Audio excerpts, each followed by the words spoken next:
40 లక్షల మందికి ఒక తెలంగాణ రాష్ట్రంలో 40 లక్షల మంది రైతులకు ఈ యొక్క కిసాన్ సమ్మాన్ నిధి ద్వారా మరి బ్యాంక్ అకౌంట్లో రైతులకు జమ చేస్తూ ఉన్నాం.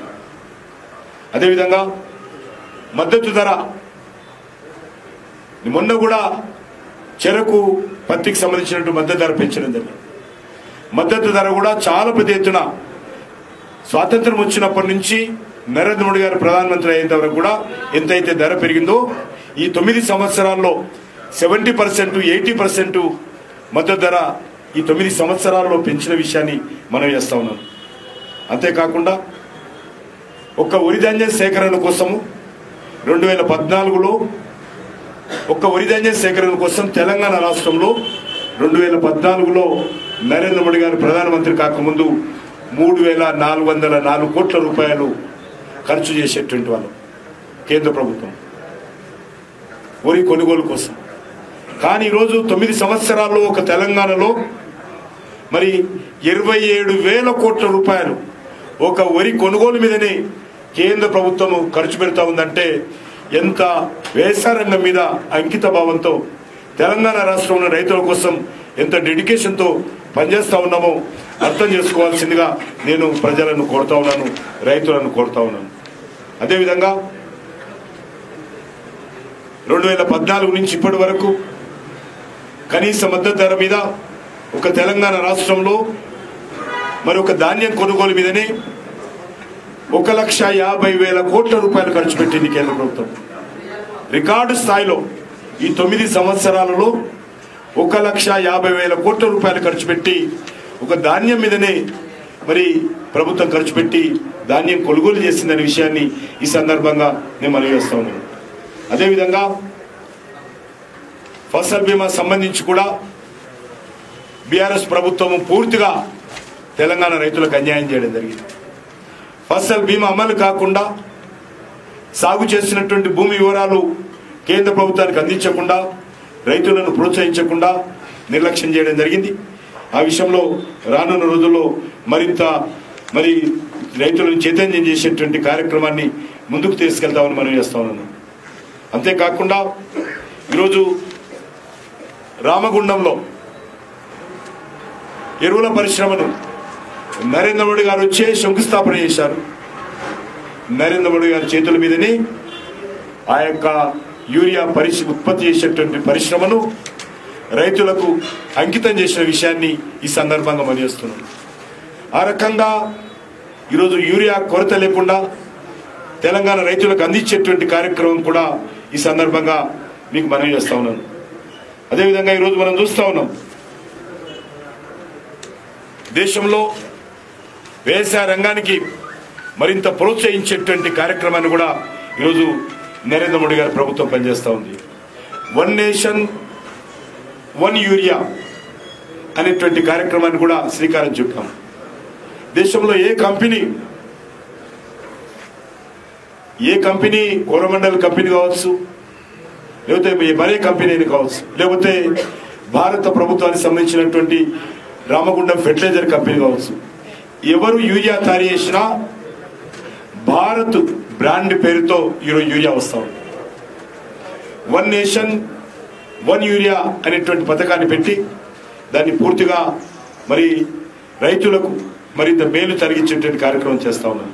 ఒక యూరియా బస్తా మీద కేంద్ర ప్రభుత్వము సబ్సిడీ మీకు రైతులు కొనేటువంటి ప్రతి యూరియా బస్తా మీద, ప్రతి డిఏపి బస్తా మీద కేంద్ర ప్రభుత్వం ఎంత సబ్సిడీ ఇస్తుందో అందులో రాయడం జరుగుతూ ఉంది. ఎందుకంటే ప్రపంచవ్యాప్తంగా యూరియా ధరలు పెరిగాయి, ప్రపంచవ్యాప్తంగా ఎరువుల ధరలు పెరిగాయి.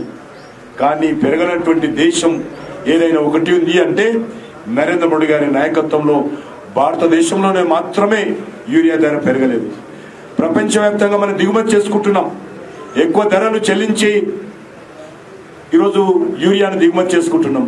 కానీ ఆ పెరిగిన ధరలు అంతా కూడా భారత ప్రభుత్వమే సబ్సిడీ రూపంలో భరిస్తూ ఉంది. ఒక యూరియా బస్తా తీసుకుంటే రైతుల నుంచి 2,500 నుంచి 267 రూపాయల నుంచి 265, 263 ఈ రకంగా రైతుల దగ్గర వసూలు చేస్తా ఉన్నాం. అవి కూడా బస్తా మీద రాస్తాం. ప్రతి యూరియా బస్తా మీద రైతు ఎంత చెల్లించాలి, నరేంద్ర మోడీ గారి ప్రభుత్వం ఎంత సబ్సిడీ ఇస్తుంది, టోటల్ ప్రొడక్షన్ కాస్ట్ ఎంత, ఉత్పత్తి ధర ఎంత కూడా అందులో రాస్తా ఉన్నాం. మరొకసారి వెనుక చూడండి దయచేసి. ఈరోజు 2236 రూపాయలు ఒక యూరియా బస్తా మీద కేంద్ర ప్రభుత్వం చెల్లిస్తాం. 2236 రూపీస్ మారుతూ ఉంటుంది 15 రోజులకు ఒకసారి. అయినప్పటికీ కూడా బస్తా మీద రేటు ప్రకారమే ఈరోజు సబ్సిడీ ఇస్తా ఉంది. రైతులు 2500 నుంచి 60 రూపాయలు చెల్లించారు. అలాగే ఒక డిఏపి బస్తా రైతుల దగ్గర 1311 రూపాయలు రైతులు చెల్లిస్తే నరేంద్ర మోడీ గారి ప్రభుత్వము ప్రతి డిఏపి బస్తా మీద 2422 రూపాయలు 2422 రూపీస్ కేంద్ర ప్రభుత్వం సబ్సిడీ ఇస్తున్నది. ప్రపంచంలో ఎరువుల మీద అత్యధికమైనటువంటి సబ్సిడీ ఇస్తున్నటువంటి ప్రభుత్వము ఏదైనా ఉందంటే అది భారతదేశంలో నరేంద్ర మోడీ గారి ప్రభుత్వం మాత్రమే అత్యధికమైనటువంటి సబ్సిడీ చెల్లించి రైతులకు సరసమైన ధరల్లో ఎఫోర్డబుల్ రేట్లో వాళ్లకు వ్యవసాయాన్ని ప్రోత్సహించాలి, రైతులను ఆదుకోవాలనేటువంటి ఏకైక లక్ష్యంతో ఈరోజు చేపడుతున్న విషయాన్ని మనం చేస్తా ఉన్నాం. అదేవిధంగా ఒక రైతుకు ఒక ఎకరానికి సంవత్సరానికి 20,000 రూపాయలు లాభం వస్తుంది సబ్సిడీ. ఒక ఎకరం సాగు చేసేటువంటి రైతు 2 పంటలు పండిస్తే ఒక ఎరువుల మీదనే కేంద్ర ప్రభుత్వము 20,000 రూపాయలు ఒక ఎకరం మీద కేంద్ర ప్రభుత్వం సబ్సిడీ చెల్లిస్తున్నటువంటి విషయం ఈ సందర్భంగా మనం చేస్తా ఉన్నాం. ఇది నేను కొత్తగా చెప్పడం లేదు, అన్ని బస్తాల మీద ఉన్నది. రైతులు చూడొచ్చు, ప్రజలు కూడా చూడొచ్చు. ప్రతి బస్తా మీద కూడా ఆయా కంపెనీల వాళ్ళు ప్రింట్ చేయాలని నియమం పెట్టాము. ప్రింట్ చేయకుండా ఏ బస్తా కూడా బయటికి రాదు. ఆ రకంగా బయటకు వస్తే ఆ కంపెనీకి సబ్సిడీ ఇవ్వమనం. ఇవన్నీ కూడా కంపెనీలకు సబ్సిడీ ఇస్తాం. ధరలు పెరగకుండా మేము నిర్దేశించినటువంటి ధరలోనే రైతులకు ఇవ్వాలి. ఆ యొక్క పెరిగిన ధరలకు అనుకూలంగా ఆ ఉత్పత్తి ఖర్చు అంతా కూడా కేంద్ర ప్రభుత్వం భరిస్తూ ఉంది. ఆ రకంగా ఈరోజు ఒక తెలంగాణలో చూసినట్లయితే తెలంగాణలోనే సుమారు 35,000 కోట్ల రూపాయలు తెలంగాణ రైతుల మీద కేంద్ర ప్రభుత్వము సబ్సిడీ చెల్లించడం జరిగింది. 35,000 crores ఒక తెలంగాణలోనే కేంద్ర ప్రభుత్వము వ్యవసాయానికి సంబంధించినటువంటి ఎరువుల సబ్సిడీ చెల్లించడం జరిగింది. ఎరువులతో పాటు ఈరోజు నానో యూరియాను కూడా మేము అభివృద్ధి చేస్తూ ఉన్నాం. నానో యూరియా ద్వారా రైతులకు మేలు జరిగే చర్యలు తీసుకుంటాం. దాని ద్వారా రైతుల ట్రాన్స్పోర్ట్ ఖర్చు కానీ యూసేజ్ కానీ చాలా బాగుంటుంది. అది కాకుండా ఈ నానో యూరియాను స్ప్రే చేస్తాం. ఈరోజు దానికోసము 2 రకాల చర్యలు తీసుకుంటున్నాం.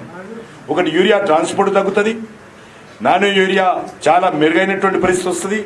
నానో యూరియా ద్వారా భూమి పాడు కాదు, భూమి యొక్క మరి క్వాలిటీ ఏదైతే ఉన్నదో, భూమి యొక్క సారవంతమైతున్నదో సారం దెబ్బతినకుండా నానో యూరియాను ఈరోజు తీసుకొస్తా ఉన్నాం. ఇది డ్రోన్ల ద్వారా రానున్న రోజుల్లో మరి స్ప్రే చేసే విధంగా నిర్ణయిస్తాం. అది నానో యూరియా కానీ లేకపోతే పెస్టిసైడ్స్ కానీ డ్రోన్లను ఉపయోగించేటువంటి కార్యక్రమానికి ఈరోజు శ్రీకారం చుట్టాం. ప్రతి గ్రామంలో ఒక పొదుపు సంఘానికి చెందినటువంటి ఆడబిడ్డలకు డ్రోన్ పైలట్గా శిక్షణ ఇచ్చి వాళ్ళకే డ్రోన్ సమకూర్చి వాళ్ళకు ఉపాధి కల్పించి ఆ గ్రామంలో ఉన్నటువంటి అన్ని పంటలకు ఈరోజు నానో యూరియా స్ప్రే చేయడం కానీ వాళ్ళకు కావలసినటువంటి పెస్టిసైడ్స్ స్ప్రే చేయడం కానీ చేస్తాం. దీని ద్వారా 50% పెస్టిసైడ్స్ తోటే మరి 100% ఉపయోగిస్తున్నటువంటి 1 లీటరు పెస్టిసైడ్ ఉపయోగించే దగ్గర మరి ఈరోజు 50% అదే 1/2 లీటర్ తోటే అదే ఫలితం వచ్చే విధంగా డ్రోన్ ద్వారా స్ప్రే చేసుకుంటే రైతుకు లాభం చేకూరుతుంది. కాబట్టి 1 మహిళలకు ఉపాధి లభిస్తుంది, 2 50% పెస్టిసైడ్ ఉపయోగపడుతుంది, 3వది రైతుల ఆరోగ్యం దెబ్బతినకుండా చర్యలు తీసుకుంటాం. రైతు భుజాన్ని వేసుకుని స్ప్రే చేస్తే రైతుల ఆరోగ్యం దెబ్బతింటుంది. అదేవిధంగా రైతుల యొక్క ఖర్చు కూడా తగ్గుతుంది. నానో యూరియా కూడా అంతే. నానో యూరియా స్ప్రే చేస్తే భూమి సారం దెబ్బతినదు. తక్కువ ఖర్చు వస్తుంది, ట్రాన్స్పోర్ట్ ఖర్చు మిగులుతుంది. కాబట్టి ఇది ఒక వ్యవసాయ రంగంలో ఒక చారిత్రాత్మకమైనటువంటి మలుపురాయిగా ఈ నిర్ణయాలు మారబోతున్నాయని ఈ సందర్భంగా నేను మనవి చేస్తా ఉన్నాను. అంతేకాకుండా మన రాష్ట్రంలో ఇందిరమ్మ ఫడ్ ఫ్లో కెనాల్ను చివరి దశలో డబ్బులు లేక ఆగిపోతే కేంద్ర ప్రభుత్వం డబ్బులు ఇచ్చి ఆ ప్రాజెక్టును పూర్తి చేయడం జరిగింది. జే చొక్కారావు దేవాదుల లిఫ్ట్ ఇరిగేషన్ చివరి దశలో 80% 70% పూర్తి చేస్తే ఆ రకంగా ఆ ప్రాజెక్టును కూడా కేంద్ర ప్రభుత్వము ఆ మిగిలిపోయిన బడ్జెట్ ఇచ్చి దేశమంతా కూడా ఆ రకంగా సుమారు 150 ప్రాజెక్టులను గుర్తించి, ఎందుకంటే ప్రజల డబ్బు ఖర్చు పెట్టాం, కానీ ఇంకా ఒక 20%, 30%, 10% నిధులు లేని కారణంగా ప్రాజెక్ట్ ఆగిపోయి ప్రజాధనం అంతా కూడా అక్కడ మురిగిపోతూ ఉంటే, వృధా అవుతూ ఉంటే నరేంద్ర మోడీ గారు రెస్పాన్సిబిలిటీ తీసుకొని ఆ ప్రాజెక్టులను కూడా పూర్తి చేసినట్లయితే ఆ ప్రాంతాల్లో రైతులకు మేలు జరుగుతుంది అనేటువంటి దృక్పథంతో ఈ రకంగా 150 ప్రాజెక్టులలో తెలంగాణలో కూడా Indiramma flood flow canal, J Chokkarao Devadula lift irrigation, Rajiv Bhima project, Peddavagu project, Komaram Bheem project, Paleru Vagu, Golla వాగు, రంగ సముద్రం, రల్లి వాగు, ముత్తడి వాగు వంటి 11 ప్రాజెక్టులకు ఈరోజు 2500 కోట్ల రూపాయలు అరొకర నిధులతో ఆగిపోయి ఉంటే దాన్ని 100% పూర్తి చేసి ప్రభుత్వాలు అడగాలి. నరేంద్ర మోడీ గారు నిర్ణయం తీసుకున్నారు. రాష్ట్ర ప్రభుత్వాలు ఎవరు అడగాలి, వీటికి డబ్బు అడగనప్పటికీ కూడా అరొకర నిధులతో ఉన్నటువంటి కొంత మరి కాలువలు మరమ్మతులు లేక ఆగిపోవడము, లిఫ్ట్ అమర్చకపోవడము, ఇంకా అరొకర పనులను కూడా పూర్తి చేసి ఈ ప్రాజెక్టులను 100% ఈరోజు రైతులకు ఉపయోగపడే విధంగా చర్యలు తీసుకున్న విషయాన్ని ఈ సందర్భంగా మనవిస్తున్నాను. అంతేకాకుండా ఈరోజు రైతు ఉత్పత్తులను రవాణా చేయడం కోసం ఒక తెలంగాణలోనే సుమారు 66 కిసాన్ రైళ్లను నడుపుతా ఉన్నాం. 66 కిసాన్ రైల్ ఈరోజు తెలంగాణ నుంచే నడుపుతా ఉన్నాం. దేశవ్యాప్తంగా ఎక్కడ ట్రైన్ కనెక్టివిటీ ఉన్నటువంటి ప్రాంతంలో ఎక్కడ అవసరం ఉంటే అక్కడ రైతు ఉత్పత్తుల రవాణా చేయడం కోసము ట్రైన్లను కూడా ఈరోజు పూర్తి స్థాయిలో రైతాంగానికి, వ్యవసాయ రంగానికి ఉపయోగిస్తున్న ప్రభుత్వము నరేంద్ర మోడీ గారి ప్రభుత్వం అని ఈ సందర్భంగా మనవిస్తున్నాను. దీంతో పాటుగా రైతులకు లబ్ధి చేకూర్చడం కోసం రైతులు ఈరోజు సిర్పూర్, కాగజ్నగర్లో, నిజామాబాద్లో, ఆదిలాబాద్లో ఉన్న రైతులు కూడా ఈనా మార్కెట్ ద్వారా వాళ్ళకు లబ్ధి చేకూరే విధంగా ఈరోజు అగ్రికల్చర్ మార్కెట్ పోర్టల్ను కూడా రైతులకు అందుబాటులో తీసుకొచ్చామనే విషయాన్ని ఈ సందర్భంగా నేను మనవి చేస్తా ఉన్నాను. అదేవిధంగా నేషనల్ అగ్రికల్చర్ మార్కెట్ పోర్టల్ ఏదైతే ఉన్నదో ఆ పోర్టల్ ద్వారా కూడా తెలంగాణలో మరి సుమారు 19 లక్షల మంది లాభపడ్డారని మనవి చేస్తున్నాం. 19 లక్షల మంది రైతులు నేషనల్ అగ్రికల్చర్ మార్కెట్ పోర్టల్ ద్వారా ఉపయోగించుకొని ధరలు పొందే విధంగా లాభం పొందిన విషయాన్ని సందర్భంగా మనవి చేస్తున్నాను.